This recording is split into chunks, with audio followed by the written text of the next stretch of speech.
Yeah, I spoke recently with Colonel McGregor, and he said that the United States, this is a humanitarian crisis now, and that they owe it to Eastern Europe to switch gears and sue for peace, and withhold weapons and support until they seek peace. But for some reason, they continue to defer to Zelensky to decide when is there peace, when is this over, what does winning and losing look like, how much money and weapons do you need?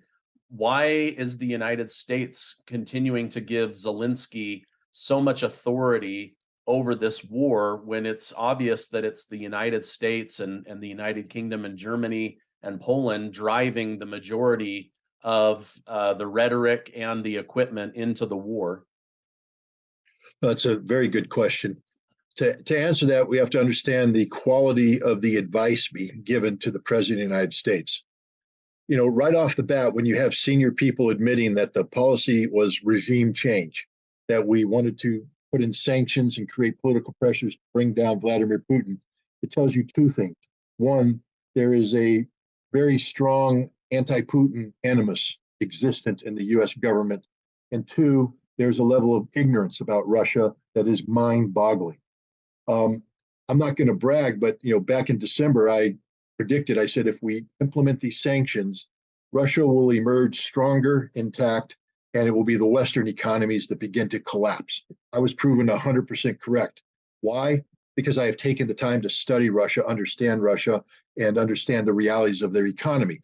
But to do that, I have to cut through the fiction that's been put up there about, for instance, that Russia is a nation ruled by one man, Vladimir Putin, the all-seeing, all-knowing, all evil dictator who controls everything, instead of recognizing the reality that Russia is a very large country where control has been delegated to regional authorities who manage their individual regions, who come together using a bureaucracy to create a consolidated, unified policy that's then taken up to Putin, who oversees it, as a manager, as the chief executive, but not as a dictator. If you understand what I say is the reality, then you're able then to take the time to read the position papers that are put out there. The Russians are telling us what they're doing. They don't lie. They are a very transparent society. Their budget is published. The documents that are used to create that budget are published, and people need to take the time to read that. But if you do that, then it takes away your ability to say, well, Vladimir Putin is the personification of evil. Because if you take the time to study Russia and learn Russia, you realize he's just a very effective manager of a very complex and expansive, nation. Joe Biden is surrounded by what I call the Putin whisperers. This is a group of people who came into academic maturity at the time of the collapse of the Soviet Union and the decade of the 1990s, when the goal of the United States was to keep Russia down, to weaken it economically, control it politically, and if necessary, to break it up into constituent parts that would forever keep it weak and never able to rise up and challenge the United States in the way that the Soviet Union had done during the Cold War. These are people like Michael McFaul, Fiona Hill, Angela Stent, and others who have written their PhD thesis on authoritarian rule and Vladimir Putin. These are people who supported Boris Yeltsin's government and are resentful that Putin emerged from the post-Yeltsin period to try and unify Russia and make Russia strong again, which he has done. Whether you like Putin or you dislike Putin, you have to acknowledge that he has taken Russia out of, the swamp that Boris Yeltsin had created in the post-Gorbachev, post-Perestroika era, and he has taken Russia up to be one of the strongest and most resilient economies. People talk about infrastructure in the United States. Of course, we have concerns about infrastructure. We have rail cars derailing, we have bridges collapsing, et cetera. People don't like to talk about the fact that Vladimir Putin has just succeeded in expanding the Russian subway around Moscow. And if you go in the subway, we'll put anything New York City has to shame instantly.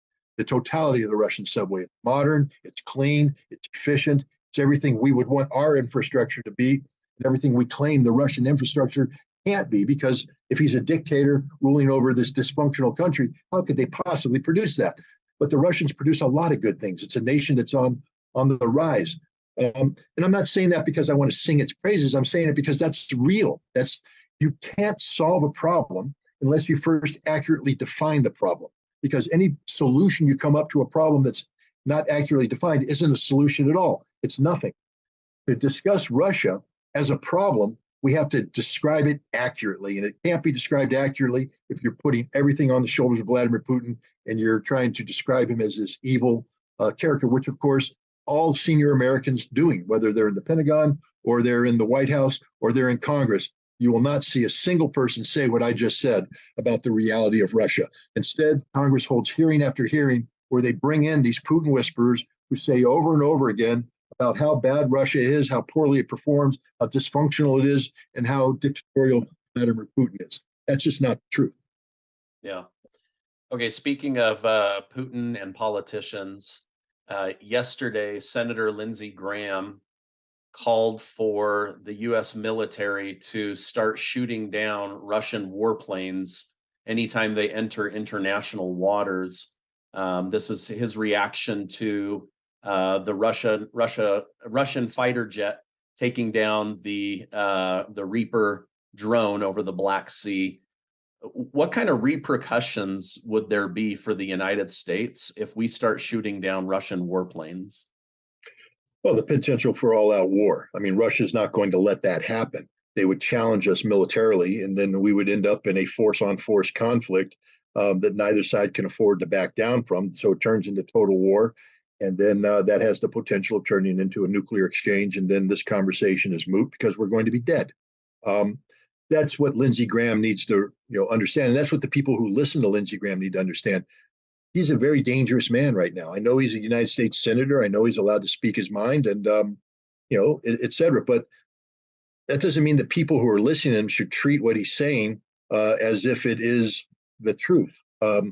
He is speaking in a very dangerous manner. First of all, he said that he implied that Ronald Reagan would never allow something like this to happen. Well, with all due respect, Lindsey Graham, I was in the military as a Soviet expert during the Reagan administration, and we let it happen all the time because, the idea of flying provocative mission profiles with aircraft or with ships didn't begin today, and people should be under no misconception here. What we did with the Reaper was a provocation. We took an intelligence collection platform, flew it in an area that the Russians know that we know is very sensitive to Russia, right off the coast of the Crimea Peninsula, one of the most heavily militarized areas in Russia, during a time of war when the United States has a history of collecting intelligence, giving it to Ukrainians so they can target the Russians. So the fact that we're flying an intelligence collection profile in support of Ukraine along the Russian coast is in itself an act of war. This isn't a peaceful exercise. We are being provocative, deliberately so. Two, the Russians have created an exclusion zone and have announced that to the United States, saying that you cannot fly in this area because we have sensitive military activity taking place. That is required under international law. But what we're saying is that because Crimea is Ukrainian, not Russian, the Russians illegally occupied it. Russia has no ability to put an exclusion zone in on what is Ukrainian territory, so we disregarded it. So we sent a $32 million aircraft into this exclusion zone with a sensitive intelligence collection pod, collecting intelligence that when it's returned will be given to the Ukrainians to plan military operations against the Russians. And we're shocked that the Russians took the plane down. So Lindsey Graham is wrong. Marco Rubio, who also came out and spoke about this, is wrong. This wasn't the United States innocently trying to exercise freedom of navigation. This was the United States carrying out a purposefully provocative military operation that makes the United States an active participant in an ongoing conflict. And so if you see it in that perspective, you realize what we did was horribly irresponsible. And now Lindsey Graham is talking about escalation by bringing in, manned fighter aircraft in a way that's designed to create a force-on-force incident with the United States and Russia. This is bad policy. Fortunately, I don't see the Pentagon or the White House going down this path because there are saner minds out there than Lindsey Graham or Marco Rubio. Okay, so they're going to be ignored. Okay, that's good. Okay, this has been really great. In our last couple minutes together, on our last meeting, you talked about being a part of a team that put together a treaty that literally saved the world from, I believe, nuclear war. I would like to hear about that. Sure. I just wrote a book about it, Disarmament at the Time of Perestroika, Arms Control and the End of the Soviet Union. It's about the Intermediate Nuclear Forces Treaty, or the INF Treaty. Intermediate nuclear forces are ballistic missiles or cruise missiles with a range between 500 and 5,000 kilometers. Um, these were systems that um, were seemed deemed to be extremely destabilizing in the European environment. The United States deploying Pershing II missiles, for instance, into West Germany, gave us the ability to strike Moscow 7 minutes after launch, which means the Russians had no warning time if this was launched. So Russia would push the button and fire everything. And that time, everything included SS-20 road mobile missiles, very difficult to target, each of which had 3 nuclear warheads aimed at European cities. So this was the scenario with these weapons in place.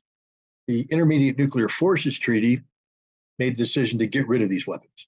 A very bold decision. It was a decision made by Ronald Reagan, who is one of the most conservative presidents we've ever had, a man who called the Soviet Union the evil empire, a man who once joked about launching missiles against the Soviet Union, and Mikhail Gorbachev, a reformist who took the Soviet Union away from the policies of the past, tried to lead them down a new road through what we called the reforming, the perestroika, restructuring of the Soviet Union. They came together in December of 1987 and signed this treaty. What made this treaty unique isn't just the fact that we were getting rid of perhaps the most dangerous weapons in the world, but how we were doing it. Prior to this, we had other arms control agreements, but we never had the ability to do serious compliance verification. You know, and that controlled the kind of treaty we could get into. You have to have confidence that the other side isn't going to cheat. But if you're not allowed to allow humans on your soil, for instance, the Russians would never allow Americans on their soil, and we would never allow Russians on their soil because we distrust one another.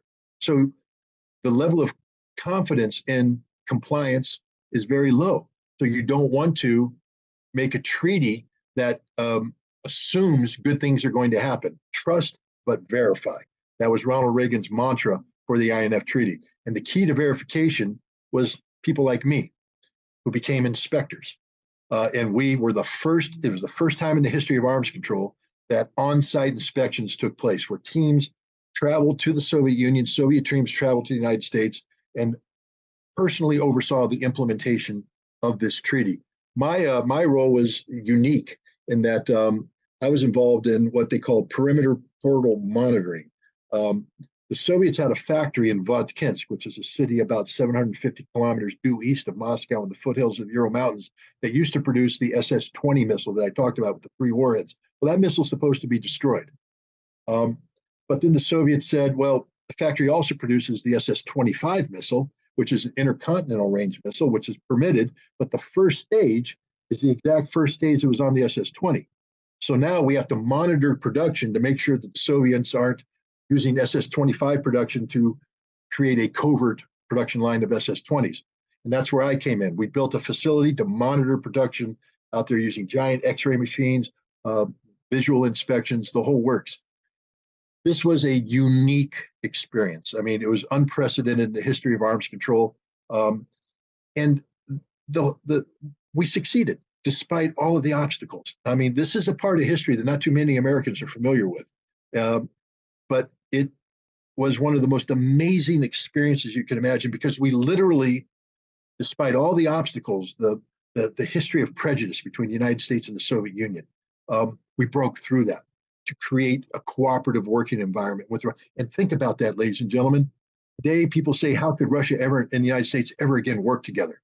In the 1980s, the relations were just as bad as they are now. Some people would say worse. And we found a way, engaging in arms control, working in a cooperative fashion to eliminate these missiles and make the world a better place to live. We could do it again. So this experience of the INF Treaty is not just history, pretty cool history, but it's also a template of hope of how we could go forward. But here's the bad news. We're not doing arms control right now.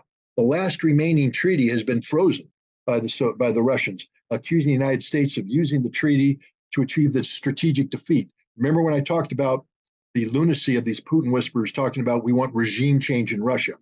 Well, think about it now from the Russian perspective. The United States openly admits it wants to bring down your regime. The weapons that protect you from this, your strategic nuclear force, are here, and you just upgraded them with missiles that can defeat an American missile defense system, which are related to a treaty the United States withdrew from. Um, and now the Americans want to inspect that while not allowing your inspectors into the United States. The Russians said, this is insane. We're not going to do it. They froze it. The treaty expires in February of 2026. That's not very long from now, less than 3 years. Yeah. On average, it takes 3 to 5 years to negotiate a good treaty. So we're already behind the power curve. We're probably not going to get a negotiation in place until after the 2024 elections because of the political nature of it, which means we are going to have less than a little bit more than a year to get a new treaty in place. If we don't, there's no arms control. Both sides are in the process of modernizing their nuclear forces. We will have an arms race without any control. One mistake, one miscalculation, one misjudgment, and we have a general nuclear war. And again, we all die. The INF Treaty, I believe, saved the world from imminent destruction. If we didn't have an INF Treaty, there would have been a mistake that could have caused the world to end. We need to get a new arms control treaty in. And I think people listening here have to understand the importance of arms control and should do everything possible to put pressure on their respective elected officials to make arms control the number one policy of the United States, because it literally means saving the lives of future generations of Americans. Without arms control, the prospect of the ability of humanity, of humankind to continue is dim. Wow. Incredible. Incredible. Thank you so much for taking time to share this information with my YouTube community, keeping us in the loop on what's going on in Ukraine, Russia, and right here at home in the United States. Thank you so much for coming on today. Thanks for having me.